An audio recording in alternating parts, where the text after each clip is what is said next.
Chipped ham and football. That's what Pittsburgh does. What's up, everybody? Welcome back to another episode of the show. I'm Brian Batko with you, as always, one of our Steelers beat writers at the Pittsburgh Post-Gazette. The draft is in the books. 7 new Steelers draft picks to chat about, and we're going to do exactly that today with Cassidy Woods from our partners over at KDKA, one of their newest sports anchors and reporters. She was hunkered down at the Steelers facility for the draft all weekend, just like I was. Ray Fittipaldo, Jerry Dulac, Chris Carter was popping between there and Mike's Beer Bar over the weekend. So should be fun to talk about the draft with Cassidy. We're going to hand out our draft superlatives for 2025. You know, like you do at the end of the school year, best dressed, most athletic. We won't have those two specifically, but we'll get into some other ones. And as always, the show sponsored by Pella. No better place to get new windows and doors installed in your home than Pella, who can help you save on your energy costs year-round. Schedule a free in-home consultation with your local Pella windows and doors to find the right product for your home and your budget. Give them a call at 866-593-1560 to discuss your project further. That's 866-593-1560 to get started planning on your new windows and doors installation with Pella Windows and Doors of Pittsburgh. All right, we'll be right back on the other side with Cassidy Woods as our guest this week.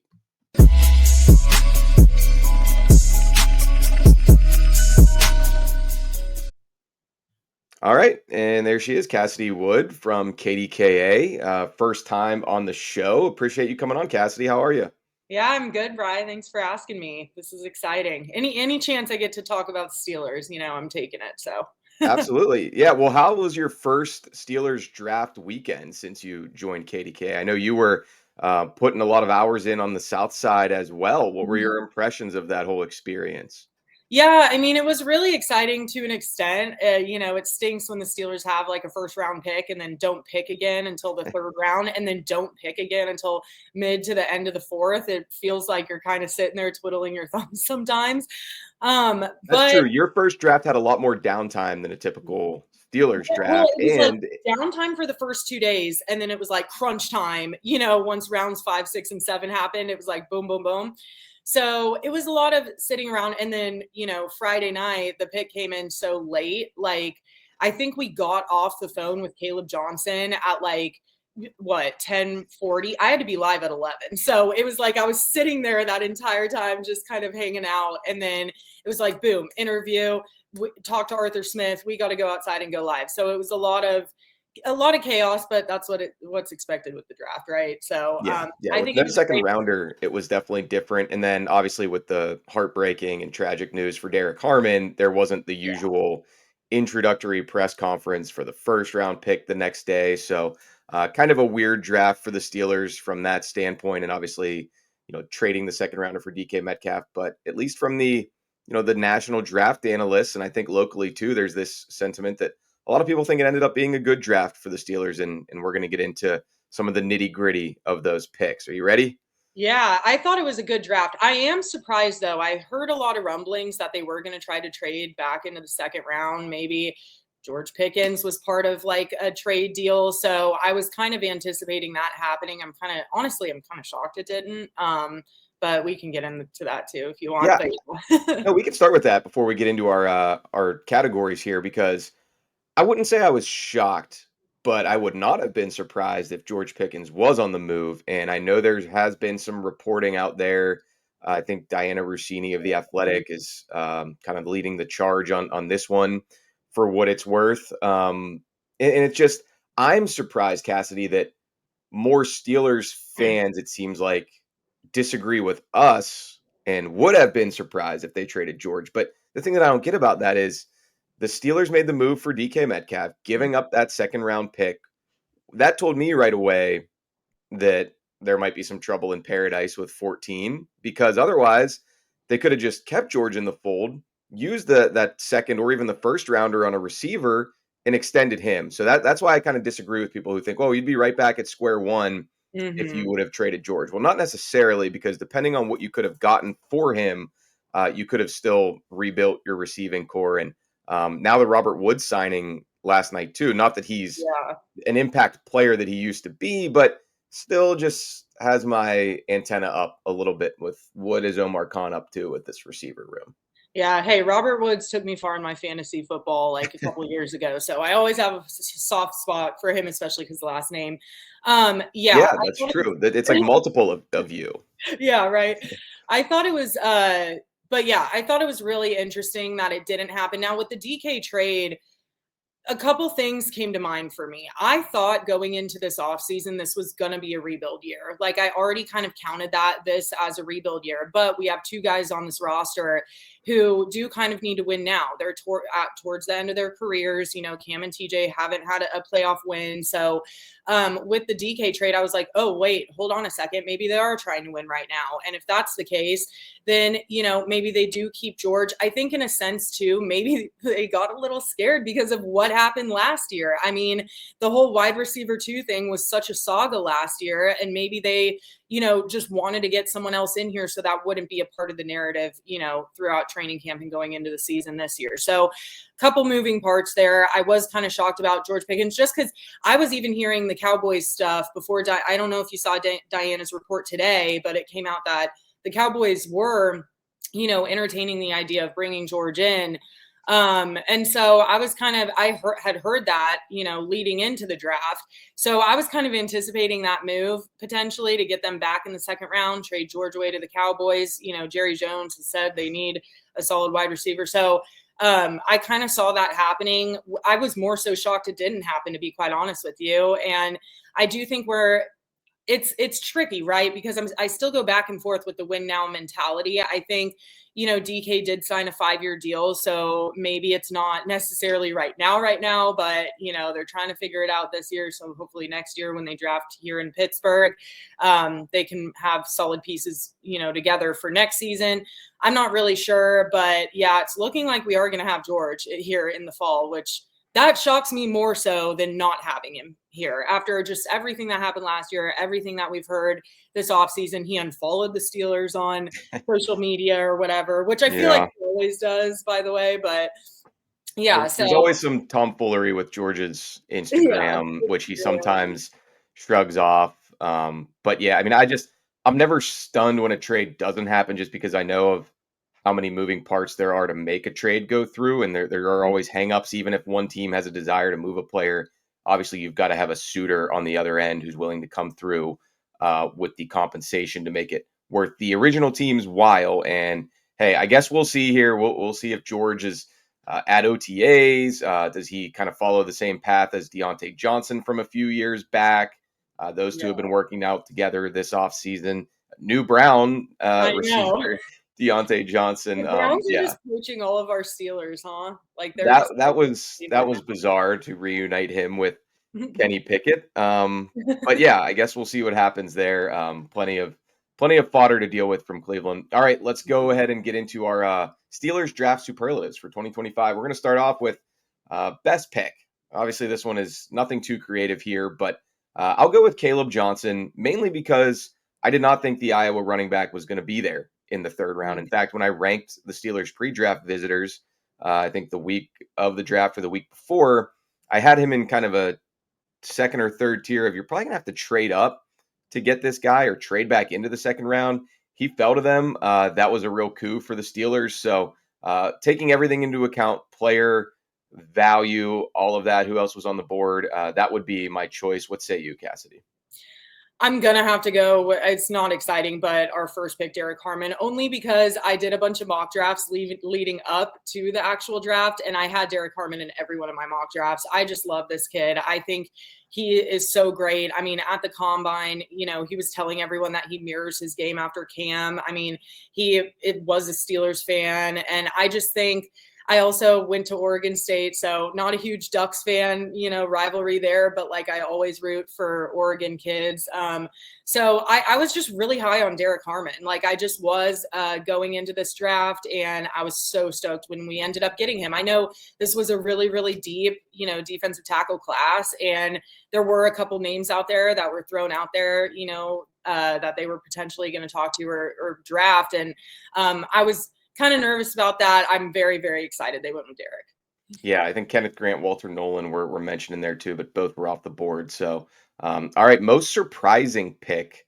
I'm gonna go with Donte Kent, the second, seventh round pick of the weekend. I'll just be honest, he wasn't really on my radar. I think it's a good move to bring in a slot cornerback and maybe someone who's got some versatility to play on the outside and even help in the punt return game and on special teams. But just looking at a lot of the main kind of draft evaluators in the media, I don't think a lot of people had him going.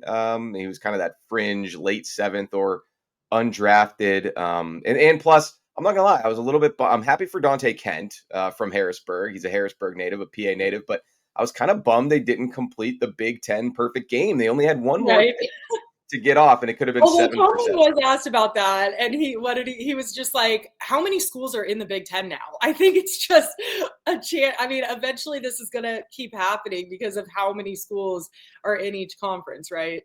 They should have just completed the bit though. They were so close, Yeah. and they wanted to take a kind of undersized MAC cornerback. Again, in all seriousness, good for Donte Kent. Maybe he'll work out and bring a competitive spirit, but that was a little bit of a head scratcher of a pick for me. He just wasn't somebody who I thought was going to draw the Steelers' interest, and maybe he would not have if they had not gotten that second seventh. I'm just glad they added depth to that corner room because, I mean, even before all the Ryan Watts stuff came out, Yeah, where, now he's going to be stepping away from the game, unfortunately, because of that neck injury last year. His rookie season, by the way, I right. cannot believe that Preseason too. happened. Didn't even get a Yeah, yeah, chance to play a yeah. regular season game. Yeah, I mean, just that's so awful. unfortunate. So even before all of that happened, going into the draft, I was hoping they would go cornerback at some point. I just think they needed more depth in that group. So, Sure. I mean, I'm glad they got it. I was kind of shocked too, but yeah, I mean, he's coming back home essentially, kind of. So that's pretty cool. I'm going to go with my most surprising pick, though, Jack Sawyer. Similar to what you said about Kaleb.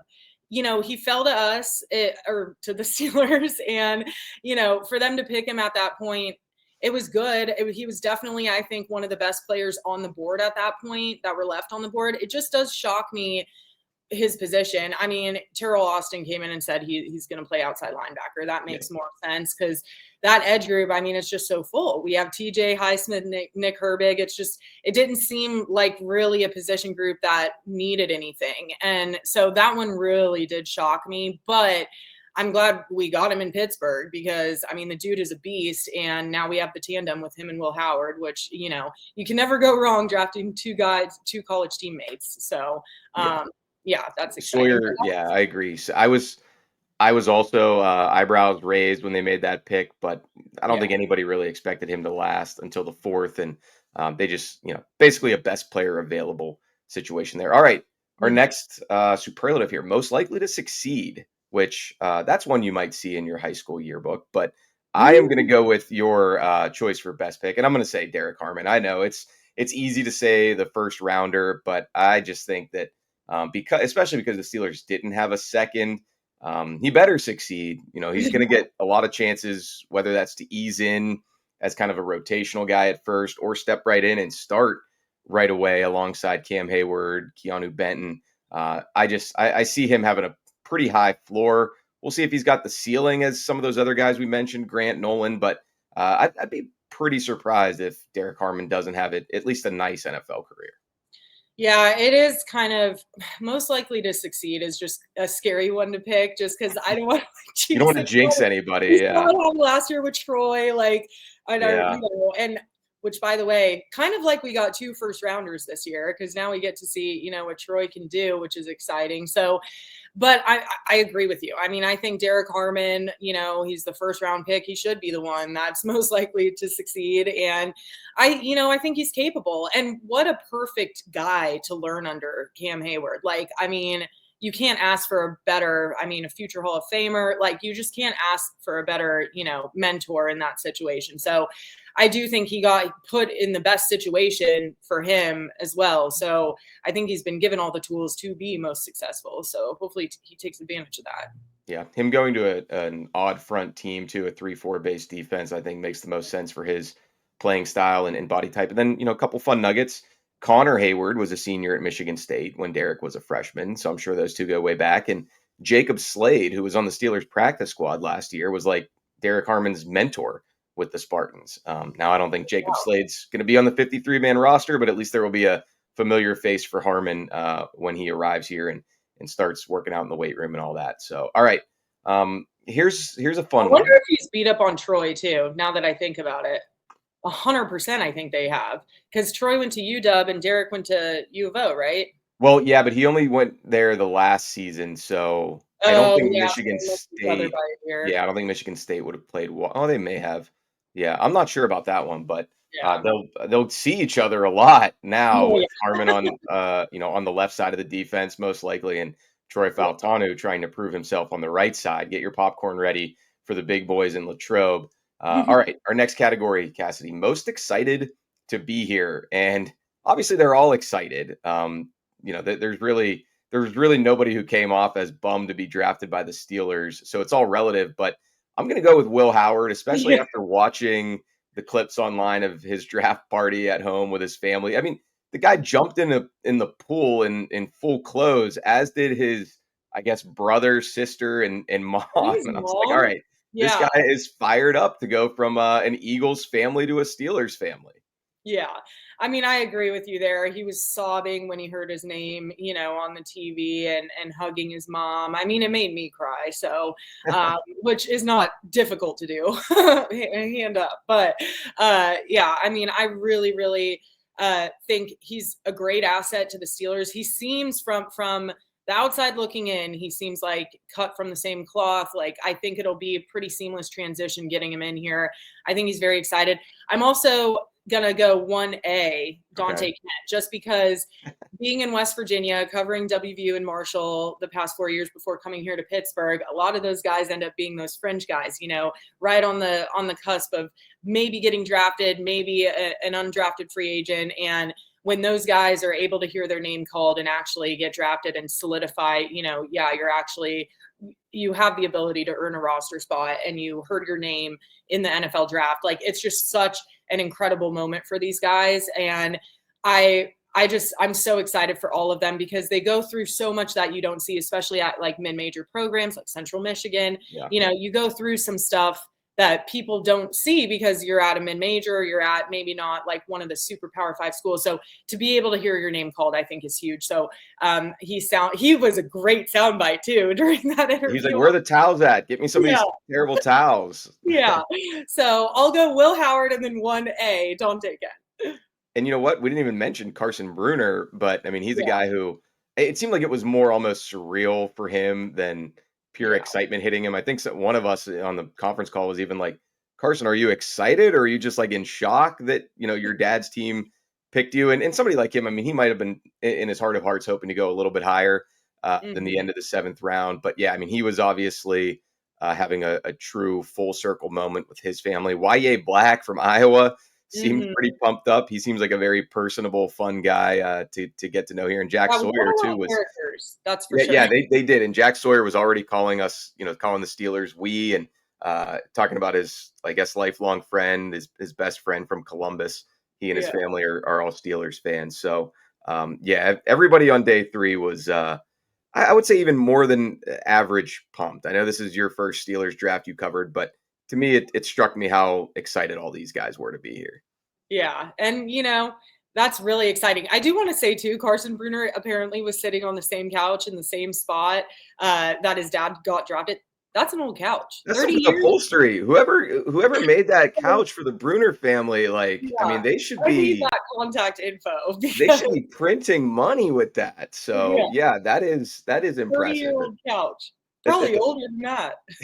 Yeah, well, yeah, 95. Maybe they bought it fresh for Mark Bruner's draft Right. that year, and Which and is it could be coming to the end. It just had to see it through for Carson. All right, last category before we wrap up here. This is one I think you can kind of take in a lot of directions, Cassidy, and I'm going to call this one the one that got away award or unaward, whatever you want to call it. Um, Somebody that maybe the Steelers could have picked who went elsewhere, somebody you wished or thought that would have been a good fit.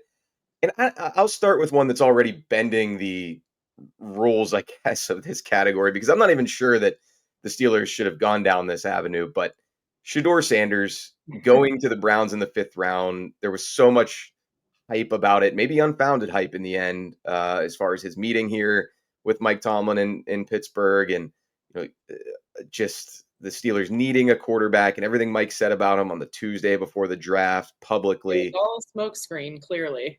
Yeah, I guess it was. And, we'll never know if they would have picked him in the 5th round over Yahya Black or in the 6th round over Will Howard. But I think for a lot of people, fairly or unfairly, the 2025 draft is going to be remembered as the Shador draft. And here in Pittsburgh specifically, especially with him going to Cleveland, there's always going to be that constant, like, what if the Steelers would have taken that chance on him. Maybe we'll know 2-3 years from now that it would have been a train wreck, but he'll probably be compared to Will Howard in some sense for a long time. And we will always just be wondering in the back of our minds, what exactly happened there? And, could Shador have had success as the Steelers' future franchise quarterback? I don't know. We'll never know, probably. And I think the Browns, because didn't they trade up like one spot right in front of the Yeah, Steelers? I think it was Ian Rappaport who said on the NFL Network broadcast, which here's a story for another day, Cassie, but I'm glad we had the NFL Network on in the Steelers media room versus ESPN because I missed, I guess, the whole Mel Kiper sideshow with Shador. Oh, yeah. Oh, my I'm God. thankful for that. But I think Rappaport reported that the Browns at least thought or had an inkling that the Eagles were going to take a chance on Shador. So they moved up in front of him. And as far as what they were thinking with drafting Dylan Gabriel, I don't understand. Yeah, but right when they did that, though, didn't the Steelers make the trade with the Chiefs and trade back? They did trade back in the 5th round, yes, for Yeah. and ended So up getting I that second honestly, 7th. Yeah, so they were not exactly lining up to take Shador that much. well, I think if the Browns didn't take him, I think the Steelers would have, and I think because the Browns took him, that's when they traded with the Chiefs and traded back. Because the Browns, I'm pretty sure they went one spot in front of the Steelers. Either way, it felt like it was this close to get that he was coming here. And Well, every round, I think a lot of people were just, even us talking amongst ourselves or people online, like, all right, are the Steelers going to take Shador in the 3rd round if he's there? I know all the pundits on TV were saying that, the talking heads. And then in the, certainly once we rolled into day 3, all right, the Steelers have 4 picks. Are they going to take him with one of these? And it did become a distraction in the draft and almost self-fulfilling prophecy. Now it's going to be kind of that sort of distraction for whoever takes him. And good luck to Cleveland, I guess. Granted, the Browns can't really be any more of a circus than they already are. So, yeah, what's the downside? Real excited about that pick too. I don't know if you saw that video. He's just like, yeah, and that again makes me think like, all right, they drafted Dylan Gabriel from Oregon in the 3rd. Was that like the coach GM pick? Was somebody else in that organization like, all right, you guys can have this one, but if Shador's still there in the 5th, we've got to make the move and go up to get him. It just screams that there's some sort of dysfunction going on there. Maybe the Browns will look like geniuses because they're giving themselves more swings at the piñata for an elite quarterback. But right now, it just looks like a more bizarre, sadder version of what the Falcons did last year with Kirk Cousins and Michael Penix.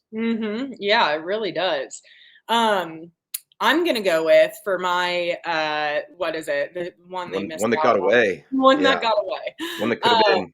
Similar thing. Because here's the thing. This draft was clearly really deep at defensive tackle. Like that was, and the fact that we were able to get 2 guys in here in that position group, I think is huge. Honestly, I think the Steelers drafted pretty perfectly. Like the biggest concerns, the only other thing too I'm worried about is our running back situation, just because, and this is a whole other tangent we could maybe talk about another time, but I don't know if Jaylen Warren is really an every down back. He's, a smaller guy, a little bit injury prone, and the fact that we don't have Najee anymore, like, is Kaleb Johnson going to come in here and be that guy? I don't know. So that makes me a little nervous. But just for fun, I'm going to go the one that got away, Travis Hunter. I think that dude is going to go into whatever team he ends up going into. He's the Heisman Trophy winner. I think he's going to be and change the entire franchise, honestly. Maybe not like super drastically in his rookie year, but I do think within the next 3 to 4 years, we're going to see Travis Hunter making some big plays in the NFL. And I think he is equal to the hype, the opposite of Shador. I think Shador was very overhyped. I think maybe part of that could have bled onto him from Travis Hunter, because Travis Hunter, I think, was as hyped up as he should have been. And I think he's going to be very, very good in the NFL. But I think where the Steelers were in the draft and what picks they had presented to them, I think they did a great job. So I don't really see anyone as, one that got away. Missed opportunity. Yeah. Unless they just traded every pick and all of next year's picks and TJ Watt and George Pickens to move up to number 2 to take Travis Hunter in Cleveland. The Jags gave up a lot, but I like the direction that you took that of, like, if there was one player in this draft you would have liked to have seen in black and gold, or just, someone you're going to have fun watching in the NFL.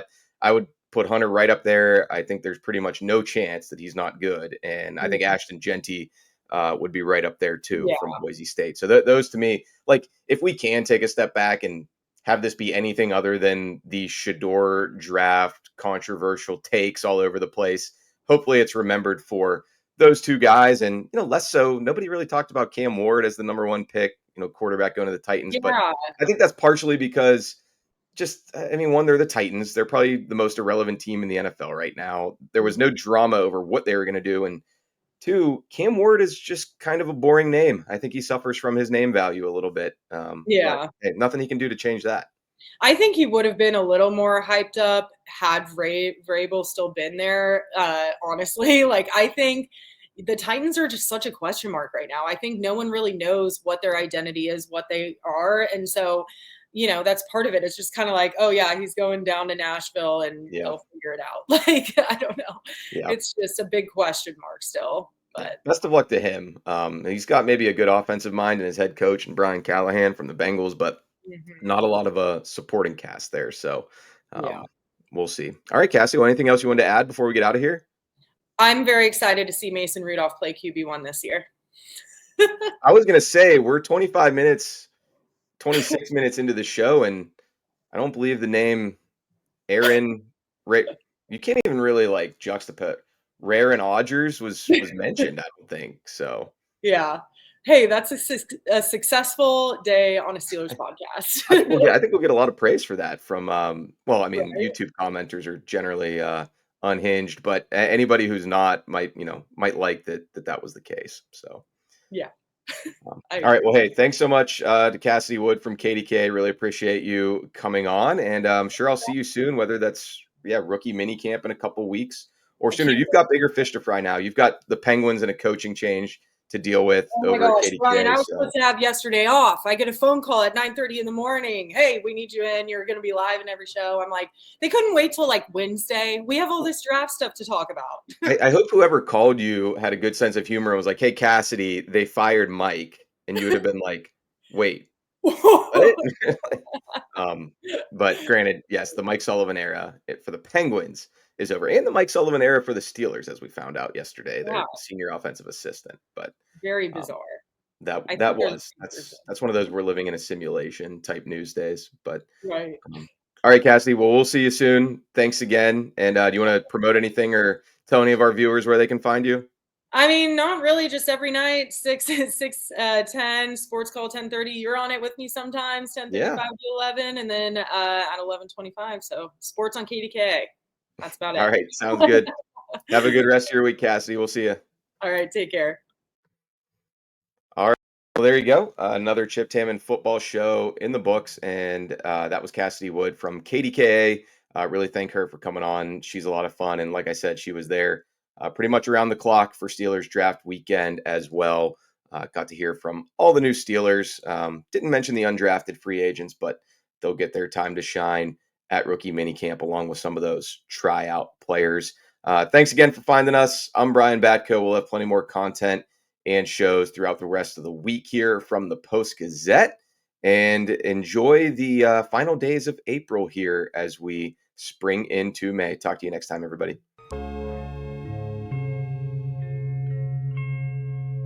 Thank you for checking out this content from Post-Gazette Sports. If you watch this video on YouTube, please like the video and subscribe to our channel. For all of the sports coverage the Post-Gazette has to offer, visit post-gazette.com.